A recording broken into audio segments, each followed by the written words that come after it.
5 বছর ধরে আমাদের বঞ্চিত নিপীড়িত করে রেখেছে, শোষিত করে রেখেছে, অত্যাচারিত করে রেখেছে। গরিব মানুষের 100 দিনের টাকা, আবাস যোজনার বাড়ি, পাড়ার রাস্তা, কলের জল, একদিকে জল জীবন মিশন, একদিকে আবাস যোজনা, একদিকে গ্রাম সড়ক যোজনা, আর একদিকে 100 দিনের কাজের টাকা যারা 5 বছর ধরে বন্ধ রেখেও থামেনি, পরবর্তীকালে এসআইআর করে মানুষকে ধারাবাহিকভাবে নির্যাতিত করেছে। এই কমিশন নির্বাচন কমিশন নয়, এই কমিশন হচ্ছে নির্যাতন কমিশন।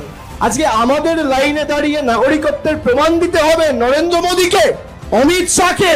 এসআইআর এর কারণে আজকে 2 মাসের মধ্যে প্রায় 84 জন মানুষ মারা গেছে, 116টা আত্মঘাতীর ঘটনা ঘটেছে। যারা সুইসাইড অ্যাটেম্প্ট করেছে তার মধ্যে 84 জন মারা গেছে।